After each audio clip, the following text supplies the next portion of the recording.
Assalamualaikum warahmatullahi wabarakatuh. Salam sejahtera untuk kita semua. Saya Damaris. Saya Azizah. Kami dari Pasca Sarjana Fakultas Ilmu Administrasi Universitas Indonesia. Saat ini kita mau melihat proses inovasi yang terjadi di Bank Sampah Berkah sebagai binaan program CSR Pertamina Lubrikan.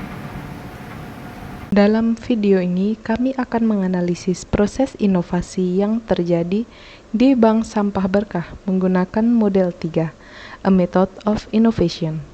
Model 3 terdiri dari beberapa tahapan, yaitu observation, brainstorming, prototyping, dan implementation.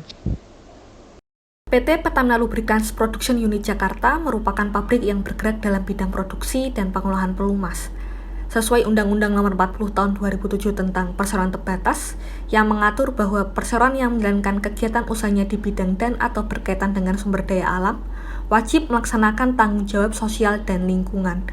Tanggung jawab sosial dan lingkungan atau yang bisa dikenal corporate social responsibility merupakan komitmen dari perusahaan untuk mengembangkan etika bisnis yang berkesinambungan secara ekonomi dan sosial.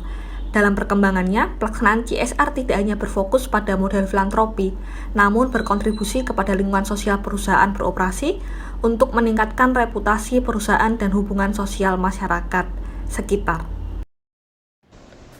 Tahap pertama sebelum inovasi terbentuk, PT Pertamina Lubricants melakukan observasi dan brainstorming bersama dengan pemerintah Kelurahan Tugu Selatan dan Bank Sampah Berkah dengan memperhatikan user desirability, business viability, dan technical feasibility.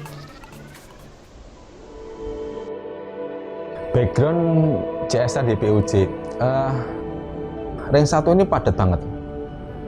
Karena ini adalah lingkungan Jakarta Utara ya, yang sudah terkenal dengan kepadatan penduduknya. Kita belajar dari lingkungan sekitar, potensi-potensi apa yang bisa kita garap. Yang pertama adalah di sini banyak pengangguran. Kemudian usia aktif, usia produktif itu banyak sekali dan belum termanfaatkan dengan baik gitu kan. Sehingga kita PUJ ingin berperan lah, apa yang bisa kita lakukan. Ya minimal memberikan sesuatu yang masyarakat yang satu lakukan untuk kehidupan mereka gitu. Walaupun mungkin nggak banyak, tapi harus kita coba gitu. Problem sampah plastik ini kan sesuatu yang selalu ada dan nggak bakal berkurang karena semakin banyak penduduk, semakin banyak kegiatan, pasti sampah plastik pasti akan makin banyak. Ngomongin sampah di Tugu Selatan, itu laporan dari teman-teman di lapangan. Jadi sampah yang diangkut tiap hari itu ada kurang lebih itu ada 1 tonan Mas, setiap hari. Akhirnya kita mulailah apa yang bisa kita lakukan. Ya memang bukan hal baru sih, bank sampah ini di tempat lain juga ada, tapi di Ring 1 masih belum ada. Instruksi Gubernur nomor 107 tahun 2019 di sana mewajibkan bahwa setiap kantor, kemudian setiap RW itu harus punya bank sampah.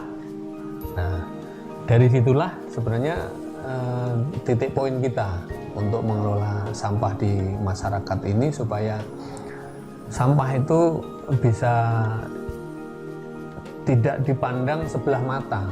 Jadi barang yang tidak ada manfaatnya. Program itu mulai 2018 kita coba dengan Kelurahan Tugu Selatan, salah satu kelurahan dari Ring 1 kami. Waktu kita datang ke Kelurahan Tugu Selatan, kita brainstorming. Ada bank sampah, kemudian ternyata bersambut loh dengan teman-teman Tugu Selatan. Ikatlah kita kerjasama tahun 2018 bulan September kalau nggak salah. Ini adalah kegiatan PUJ pertama kali yang memberikan sales value-nya gitu kan. Baru pertama kali kita donasi selesai kita mundur gitu kan. Nah ini ada kegiatan yang berkelanjutan baru kali ini. Tahap selanjutnya yaitu prototyping dengan memperhatikan insight dan opportunity yang ada dan kemudian dapat dilakukan implementasi secara keseluruhan. Bank Sampah Berkah memiliki 3 divisi, yaitu divisi pilah, divisi kompos, dan divisi kreatif. Bank Sampah Berkah memiliki program tabungan sampah, yaitu limbah hasil penyetoran dari nasabah dapat diuangkan secara langsung atau ditabung diambil sewaktu-waktu. Sejak tahun 2018, kini Bank Sampah sudah memiliki 260 nasabah. Kita cuci, kita bersihkan sedikit, yang udah ada kotorannya, baru kita pilah lagi nanti. Mana yang botol, mana yang gelas, mana yang plastik lain lagi gitu. Kalau botol itu kita press nanti menjadi suatu kotak itu. Kita ngepres itu kurang lebih sekitar 20 sampai 25 kilo. Nah, kalau untuk gelas itu kita tumpuk-tumpuk. Yang putih-putih polos, yang ada gambarnya. Nah, itu kita pisah-pisah juga karena itu menentukan harga di lapak berikutnya gitu. Selanjutnya, divisi kompos yang mengolah sampah organik menjadi pupuk, baik pupuk kompos dan pupuk cair. Kita giling, ini limbah daun dari warga, dari sekolahan, ya kan, dikumpulkan sama mereka, kita ambil ke sini, kita giling di mesin besar ini. Setelah kita giling, ya kan, sampai tahap 2 kali, penggilingan sampai halus, baru kita campur kotoran hewan. Setelah kita campur kotoran hewan, kita campur sekam, ya kan, udah jadi, udah fermentasi sendiri. Rumah tangga seperti plastik dan sebagainya, Bank Sampah Berkah juga mengolah limbah padat non-B3 dari PT Pertamina Lubricant. Yang didaur ulang oleh Bank Sampah Berkah adalah limbah drum non-B3. Di tangan kelompok BSB, drum non-B3 disulap menjadi sofa, kursi, ataupun lemari. Di masa pandemi ini, Bank Sampah Berkah juga mengubah drum tersebut menjadi wastafel portable yang sangat dibutuhkan oleh masyarakat saat ini. Dengan memanfaatkan limbah drum non-B3, palet kayu Jatilanda, lalu dipercantik dengan cat top color, maka terciptalah produk-produk dari Bank Sampah Berkah yang diantaranya meja, sofa, ataupun lemari custom. Yang terbaru, Bank Sampah Berkah mencoba mengolah limbah galon sekali pakai menjadi pot yang memiliki nilai jual. Selama 2 bulan terakhir, sudah menjual sekitar 200 buah pot. Masih terbaru yaitu bengkel sampah tukar oli. Masyarakat dapat menukarkan sampah dengan pelumas milik Pertamina dan melakukan kegiatan servis lainnya. Kegiatan ini diresmikan oleh Wali Kota Jakarta Utara dan Kepala Suku Dinas Lingkungan Hidup Jakarta Utara. Kesulitan yang kita jalani sekarang ini ya kadang untuk penjemputan sampah-sampahnya karena tidak satu titik, jadi kita agak repot. Waktu juga kebuang kadang-kadang.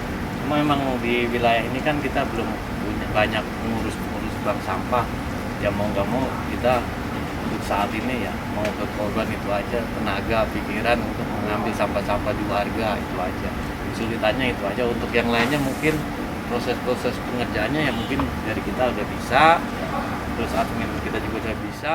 Nah, kita ini sebenarnya nggak bisa jalan sendiri gitu kan. Bank sampah ini harus jalan, kita harus punya yang perlu mendukung bank sampah ini supaya bisa berkelanjutan, menjadikan teman-teman ini juga semangat, masyarakat juga nanti bisa terpikat gitu kan. Makanya kita menjatuhkan pilihan kepada Pertamina Lubricant untuk mendukung program bank sampah yang ada di Tugu Selatan. Budaya itu kan nggak sekaligus cepat selesai gitu, perlu konsistensi. Ya alhamdulillah sih sekarang udah mulai luar biasa ya, dan sambutan masyarakat yang jadi semangat kami bahwa yang kita lakukan ternyata itu disambut baik ya, sama orang-orang di Ring 1. Itu yang membuat kami jadi lebih semangat lagi mengembangkan bank sampah. Keuntungannya berapa?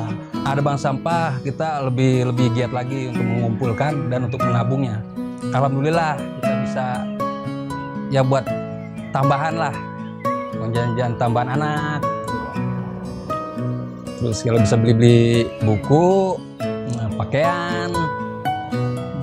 Berdasarkan teori model 3 inovasi yang digunakan dalam analisis proses inovasi yang ada di Bank Sampah Berkah sebagai binaan program CSR Pertamina Lubricants, dapat disimpulkan bahwa proses inovasi yang terjadi sudah memenuhi kriteria desirability, feasibility, dan viability, sehingga produk inovasinya merupakan sebuah solusi yang diinginkan, yang benar-benar dibutuhkan masyarakat, solusi yang layak berdasarkan kekuatan dan kemampuan operasional organisasi saat ini, dan solusi yang menguntungkan karena model bisnis yang berkelanjutan.